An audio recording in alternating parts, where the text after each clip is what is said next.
O Espírito em Análise, com André Marouço.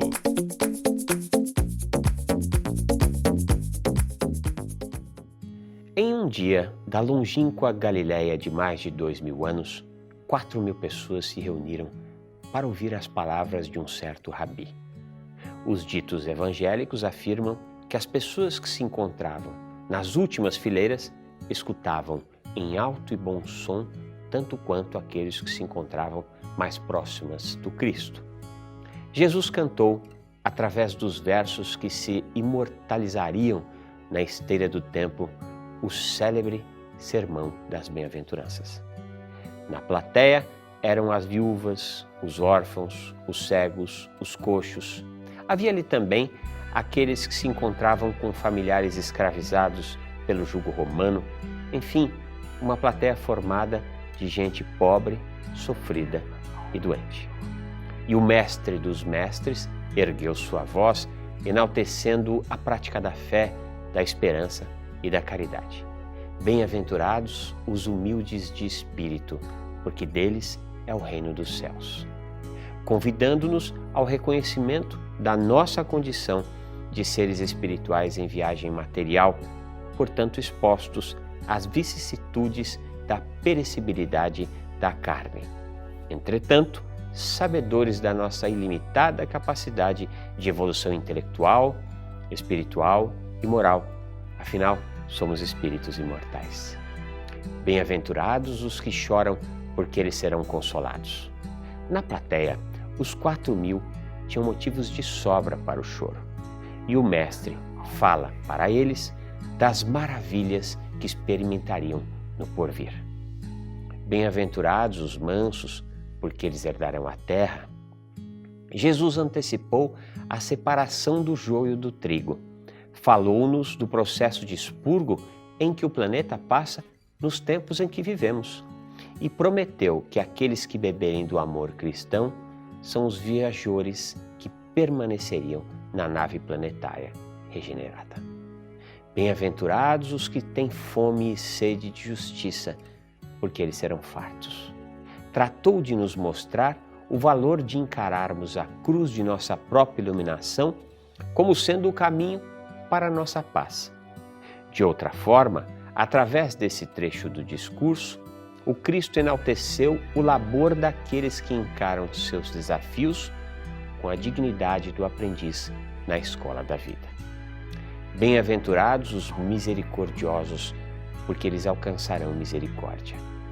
Ensinou-nos a importância de esforçarmos-nos em compreender as limitações dos outros viajantes da nau terrena, na certeza de que nós próprios seríamos compreendidos pelas pedras que por nossa ignorância nos fizerem cair. Bem-aventurados os limpos de coração, porque eles verão a Deus, porque serão chamados filhos de Deus. Nesse instante, pode-se dizer que Jesus antecipou o prêmio de grandes personagens da história humana. Os pacifistas da Terra, como Allan Kardec, Madre Teresa, Chico Xavier, Gandhi, Francisco de Assis, enfim, são tantos os espíritos que abriram mão do caráter temporário do poder terreno, preferindo a imortalização como os amados da terra. Bem-aventurados os que são perseguidos por causa da justiça, porque deles é o reino dos céus. Bem-aventurados sois vós, quando vos injuriarem e perseguirem, e mentindo disserem todo o mal contra vós por minha causa. Alegrai-vos e exultai, porque é grande o vosso galardão nos céus, porque assim perseguiram aos profetas que foram antes de vós. Esse trecho do discurso, pode-se dizer, foi o trecho que moveu personagens como Jan Hus, que foi queimado vivo por defender o Cristo contra os excessos da Igreja. Ou como o pastor Martin Luther King, que falou do seu sonho de igualdade e que, como prêmio, recebeu os tiros que lhe impulsionaram para a vida eterna como um dos grandes da terra. Enfim, foram tantos que com seus exemplos de amor iluminaram as massas, imortalizando-se nos corações humanos? Mas o fato principal e que nos chama a atenção é que existe uma grande diferença entre a época do sermão de Jesus e a época em que nos encontramos. O Cristo falou para pessoas que não tinham muitas opções para a resolução de seus conflitos naquela existência. Tratava-se de uma nação subjugada por Roma.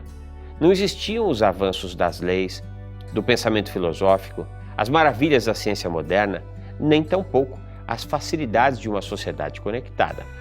Então, Jesus falou das bem-aventuranças como sendo algo que aquelas pessoas alcançariam no futuro.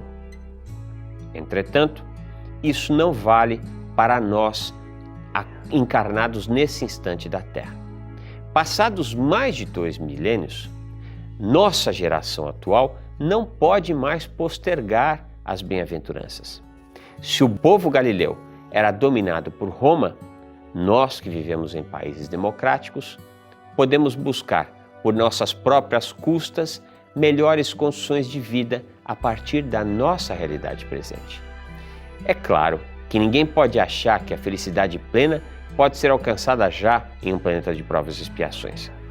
Entretanto, nós podemos melhorar e muito.